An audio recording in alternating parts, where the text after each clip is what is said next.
தீபாவளினா பளிச்சுன்னு ஞாபகத்துக்கு வர்றது பட்டு, பட்டாசு, பலகாரம். பலகாரம்னா ஞாபகத்துக்கு வர்றது மந்த்ரா கடலை எண்ணெய். அபார ருசி, ஆரோக்கியமான உடல் நலம். தீபாவளி அன்னைக்கு மட்டும் இல்ல, என்னைக்குமே கிச்சன்ல இருக்க வேண்டியது மந்த்ரா கடலை எண்ணெய் தான்.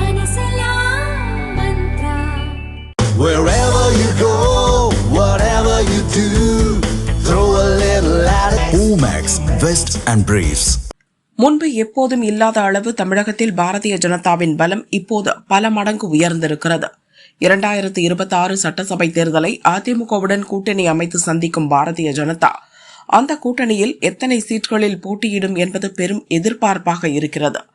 இந்த நிலையில் தான் அதிமுகவிடம் 75 சீட்களை கேட்டு பெற பாரதிய ஜனதா முடிவு செய்திருக்கும் தகவலும், அதில் முதல் கட்டமாக வெற்றி வாய்ப்புள்ள 20 தொகுதிகளை தேர்வு செய்து வைத்திருக்கும் தகவலும் வெளியாகியுள்ளது.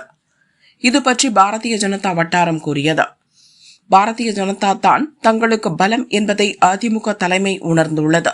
2024 லோக்சபா தேர்தலில் பாரதிய ஜனதா தலைமையிலான கூட்டணி 18% ஓட்டுகளை பெற்றது.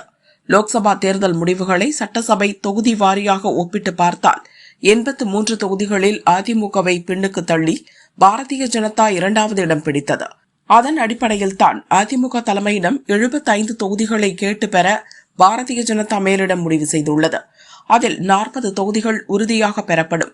மேலும் பாரதிய ஜனதாவுக்கு அதிக வெற்றி வாய்ப்புள்ள தொகுதிகள் எவை என்பது குறித்து ஆராயப்பட்டு வருகிறது. முதல் கட்டமாக 20 தொகுதிகள் அடையாளம் காணப்பட்டு மேலிடத்துக்கு உளவுத்துறை பட்டியல் அளித்துள்ளது. அந்த பட்டியலில் திருக்கோவிலூர், மொடக்குறிச்சி, ஊட்டி, கோபிச்செட்டிப்பாளையம், கிணத்துக்கடவு, கோவை வடக்கு, தென்காசி, திருநெல்வேலி, கிருஷ்ணகிரி, கடலூர், மதுரை, காங்கேயம், அவினாசி, ராணிப்பேட்டை, காஞ்சிபுரம், ஆரணி, கள்ளக்குறிச்சி, வேளச்சேரி, டி-நகர், மயிலாப்பூர் ஆகிய தொகுதிகள் இடம்பெற்றுள்ளன.